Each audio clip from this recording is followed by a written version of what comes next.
Noun clause. Teman-teman tentu pernah melihat atau sering melihat pola-pola kalimat seperti ini. I think that he will come to the party. Artinya, saya kira bahwa dia akan datang ke pesta. The problem is that the engine cannot start. Artinya, masalahnya bahwa mesinnya tidak bisa hidup. Dan Diana likes if you wear that dress. Artinya, Diana suka jika kamu memakai gaun itu. Sekarang kita perhatikan kalimat-kalimat ini, terutama pada bagian yang berwarna merah. Pada kalimat pertama ada that he will come to the party, bahwa dia akan datang ke pesta. Di komponen kalimat ini ada kata he dan will come, di mana he kedudukannya sebagai subjek dan will come sebagai verb. Sekilas ini mirip kalimat ya, that he will come to the party, ini mirip kalimat karena sudah ada subjek he dan verb will come. Akan tetapi that he will come to the party ini bukan merupakan kalimat. Kenapa? Karena that he will come to the party tidak memiliki makna yang utuh. Sekarang kita perhatikan coba. That he will come to the party, bahwa dia akan datang ke pesta. Maksudnya apa? Bahwa dia akan datang ke pesta. Nah, ini kan tidak utuh maknanya. Lain halnya jika kita tambahkan seperti ini. I think, saya berpikir, menjadi I think that he will come to the party. Saya berpikir bahwa dia akan datang ke pesta. Jadi, meskipun that he will come to the party memenuhi unsur kalimat subjek dan verb, dia tidak bisa disebut sebagai kalimat karena tidak memiliki makna yang utuh. Dan dia tergantung juga dengan komponen kalimat yang lain untuk membentuk makna yang utuh. Nah, karena sifatnya yang dependent atau tergantung pada komponen yang lain dan dia memenuhi unsur subjek dan verb, maka dia disebut sebagai dependent clause. Dependent clause ini di dalam kalimat ini berkedudukan sebagai objek, sedangkan objek adalah noun. Jadi, dependent clause ini disebut sebagai noun clause. Jadi, di dalam kalimat I think that he will come to the party, klausa that he will come to the party merupakan noun clause. Kemudian kita perhatikan contoh kalimat yang kedua. The problem is that the engine cannot start. Ada komponen kalimat that the engine cannot start, bahwa mesinnya tidak bisa hidup. Sama seperti yang atas tadi, bahwa dia tidak bisa berdiri sendiri. Dia tergantung pada komponen kalimat yang lain untuk membentuk makna yang utuh. Pada kalimat ini, the engine berkedudukan sebagai subjek dan cannot start sebagai verb. Akan tetapi, sama dengan yang atas tadi, bahwa that the engine cannot start ini tidak memiliki makna yang utuh. Dia tergantung pada komponen kalimat yang lain. That the engine cannot start, bahwa mesinnya tidak bisa hidup. Nah, ini bisa kita lihat bahwa maknanya tidak utuh. Beda lagi kalau kita tambahkan the problem is that the engine cannot start. Masalahnya adalah bahwa mesinnya tidak bisa hidup. Yang ini makna kalimatnya bisa kita pahami secara utuh. Nah, karena sifatnya yang dependent atau tergantung dan terdapat unsur subjek dan verb, maka dia disebut sebagai dependent clause. Pada kalimat ini, dependent clause ini berkedudukan sebagai complement, sedangkan complement adalah noun. Karena itu disebut sebagai noun clause. Kemudian kita perhatikan contoh yang ketiga.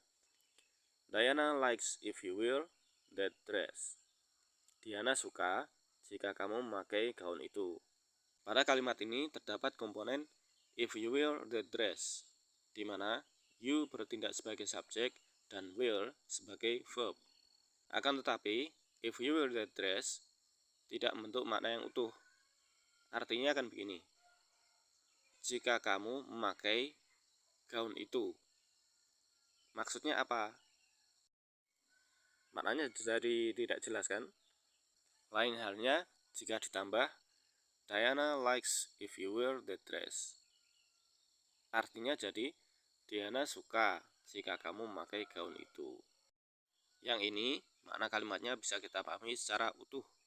Karena if you wear that dress memenuhi unsur subjek dan verb, akan tetapi dia tergantung atau dependent pada komponen kalimat yang lain, dia disebut sebagai dependent clause.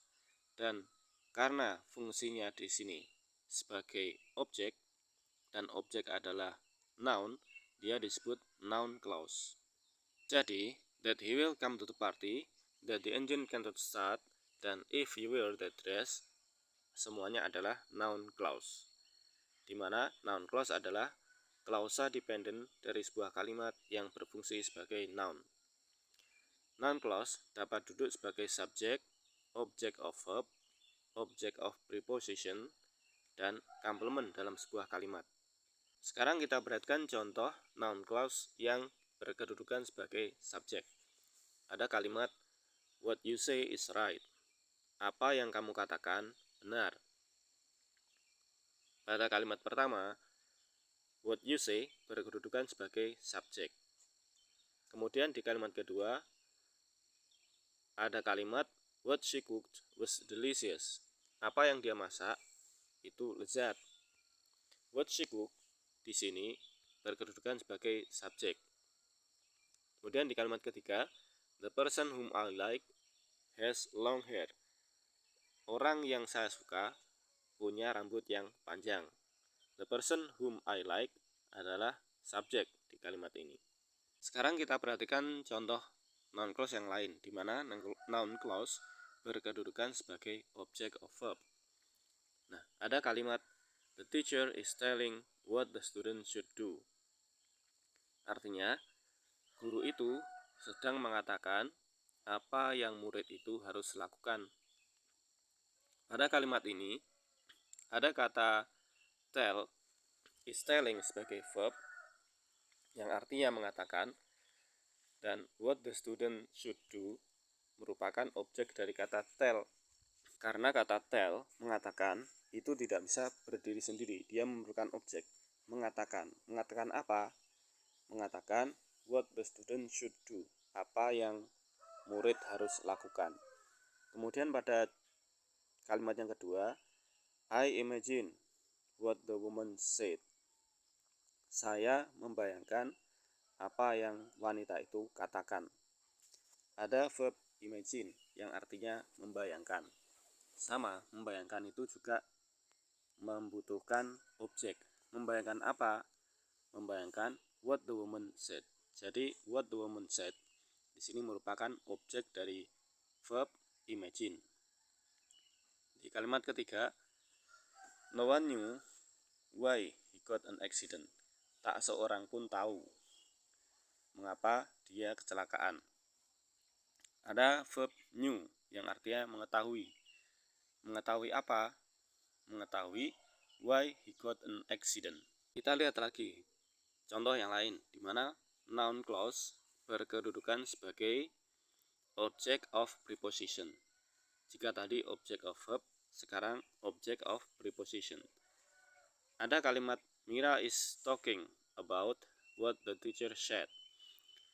Mira sedang membicarakan tentang apa yang guru itu katakan. Ada preposition about, tentang. Tentang apa? Tentang what the teacher said. Tentang apa yang guru itu katakan. Nah, sekarang di kalimat kedua, the man comes from where people live in poverty. Ada preposition from yang artinya dari. Dari mana? From where people live in poverty. Dari mana orang-orang itu tinggal di dalam kemiskinan. Pada contoh yang ketiga, she was surprised by what she had read.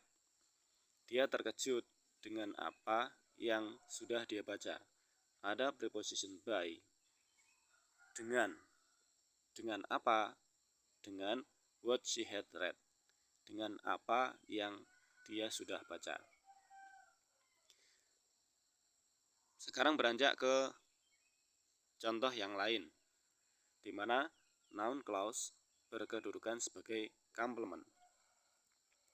Ada dua kalimat di sini. Yang pertama, Malaysia is a country which locates near Indonesia. Malaysia adalah sebuah negara yang terletak di dekat Indonesia.